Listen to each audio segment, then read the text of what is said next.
तो हेलो सांग मैंने मोर आठ नौ ब्लक समस्त स्वागत जनाऊँ देखिपे मुझे पड़े आसी मेडिकल को आ देखिपे यहाँ हूँ कंटा खिजुर कंटा आ मोर ए ऑपरेशन होबाक जाऊँ कौन ऑपरेशन हम आपण मैंने वीडियो कंटिन्यू था ऑपरेशन देखिए कौन ऑपरेशन हो भाई अच्छा ये आम ऑपरेशन करेंगे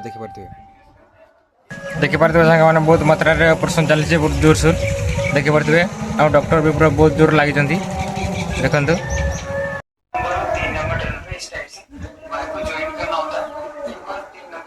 कम चलता है तो वो बात करते हैं।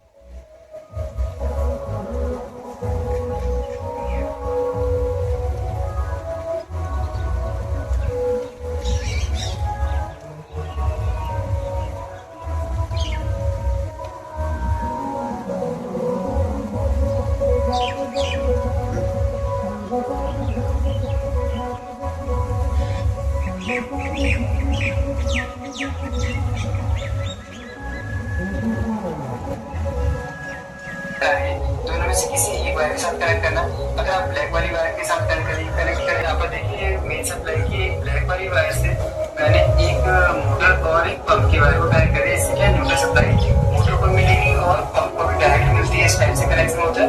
अब बात करते हैं यहाँ पर हमें रेगुलेटर को फेस सप्लाई देना और जो हमारा 3 स्पीड स्विच है इन दोनों को हमें फेस सप्लाई देना होता है। तो यहाँ पर जो रेगुलेटर के 2 तार दिखाई दे रहे हैं दोनों में से किस रेगुलेटर की वायर बच गई। जैसे कि मैंने यहाँ पर फेस सप्लाई इस रेगुलेटर की वायर से कनेक्ट कर दिया और 3 स्पीड स्विच के साथ टर्मिनल को कनेक्ट कर दिया है। तो यहाँ पर देखिए